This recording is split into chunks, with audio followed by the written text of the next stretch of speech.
Fala pessoal, beleza? Eu sou o Neto e no vídeo de hoje eu quero trazer para vocês o motivo pelo qual o dólar está caindo. Você já reparou que o dólar parecia não ter freio, mas nos últimos meses ele está despencando? Muita gente acha que é sorte, outras pessoas acham que é manipulação, mas a verdade é que existem muitos motivos ocultos por trás dessa queda. Mas antes da gente começar, já deixa o seu like, se inscreve aqui no canal, ativa o sininho, porque aqui eu mostro os bastidores por trás da economia de forma clara e precisa. Em dezembro do ano passado, o dólar chegou a R$ 6,26.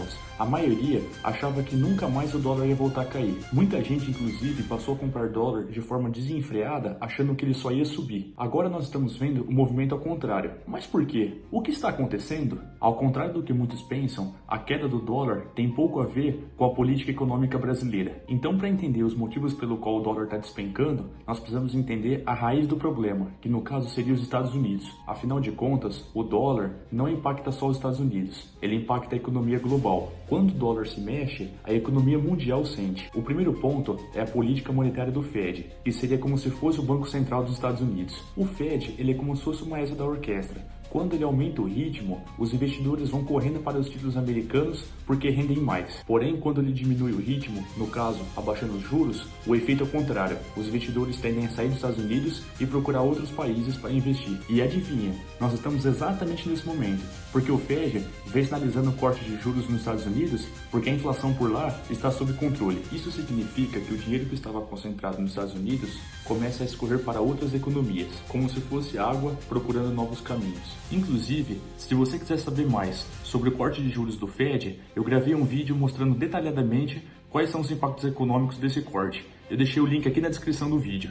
Corre lá depois para conferir. Outro fator global é a força das moedas emergentes. Isso, consequentemente, acaba criando uma pressão pela venda do dólar, deixando a moeda americana mais fraca. E não para por aí. Existe também o efeito do apetite ao risco. Quando o cenário global parece mais estável, sem guerras, sem crises financeiras, os investidores começam a se sentir mais confortáveis para correr riscos. E o resultado disso é que eles começam a investir menos em investimentos mais seguros, como por exemplo dólar e títulos americanos, passando a investir mais em commodities, ações e mercados emergentes. E um detalhe muito importante é que o dólar cai não só porque os Estados Unidos decidem algo, ele também responde a comparações de forças. Por exemplo, se a Europa mostra sinais de recuperação ou a China volta a crescer, os investidores acabam dividindo seus recursos. E o dólar, que antes era um rei absoluto, acaba perdendo as forças. Para você entender melhor, é como se o dólar fosse um imã gigante que acaba puxando o dinheiro do mundo inteiro. Quando os juros dos Estados Unidos ficam mais altos, é como se esse imã ficasse mais forte. Mas, em contrapartida, se os juros caem, esse imã perde força. E o dinheiro que antes estava totalmente concentrado no dólar começa a escapar para outras moedas. E é exatamente isso que estamos vivendo agora, uma reconfiguração global, onde o dólar passa momentaneamente a perder seu brilho e o dinheiro passa a ir para países emergentes como o Brasil. No resto do mundo, o dólar também está perdendo terreno. Isso é um sinal forte que este movimento não é local, mas sim global. Por exemplo, em 24 das 27 economias avaliadas, a moeda americana cai frente a moedas locais. Um dos casos mais extremos é o rublo russo, que nos últimos dias ele ganhou valor frente ao dólar em mais de 24%. Em relação à zona do euro, o dólar se desvalorizou em 11,4%. Já em relação ao peso mexicano, a desvalorização foi de 11,3%. Esses números mostram algo estratégico. Mesmo economias de peso resistem ao dólar elevado neste momento. Para entender com precisão como o dólar vai globalmente, usamos o índice DXY. Ele mede a força do dólar frente a uma cesta de 6 moedas principais, como por exemplo euro, iene, libra, dólar canadense e franco suíço. Aqui vai um dado muito interessante. Só nesse ano, esse índice teve uma queda de 10,8%.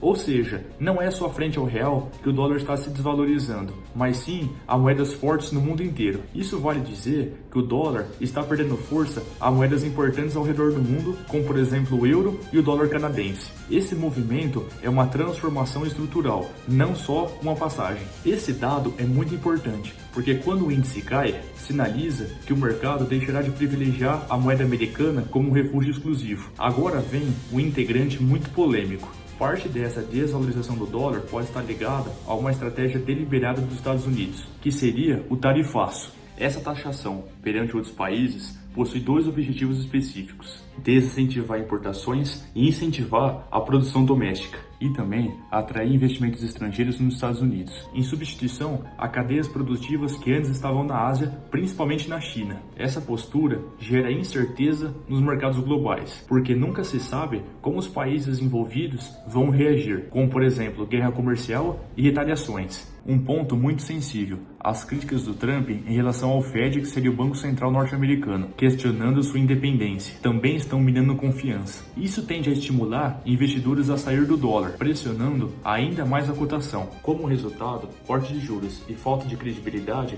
fortalecem a saída do dólar. Para o Trump, os déficits comerciais são como uma ferida aberta na economia dos Estados Unidos. Na visão dele, o país importa mais do que exporta, fazendo com que a balança comercial fique desfavorável para os Estados Unidos. E aqui que vai a estratégia: um dólar mais fraco pode ajudar a corrigir esse desequilíbrio. Quando o dólar enfraquece, os produtos americanos ficam mais baratos lá fora, o que estimula as exportações. Ao mesmo tempo, os produtos ficam mais caros aos consumidores americanos, o que reduz as importações. Agora que você entendeu isso, vamos aos números, porque eles falam muito mais alto. Em junho do ano passado, o déficit da balança comercial dos Estados Unidos estava em torno de 73,1 bilhões de dólares. Em apenas 9 meses, esse número praticamente dobrou, chegando a 140 bilhões em março desse ano. Ou seja, os Estados Unidos estavam importando mais do que estavam exportando.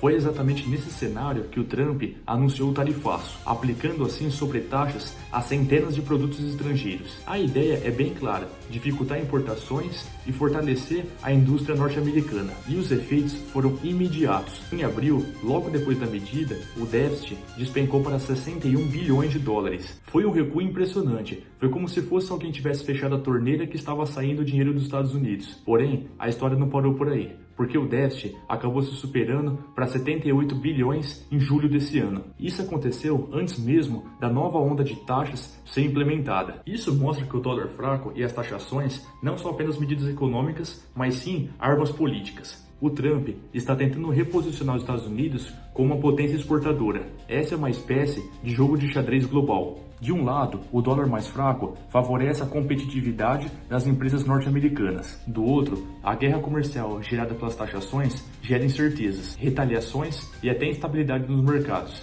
No final das contas, esses déficits expressivos acabam explicando por que o dólar vem perdendo as forças.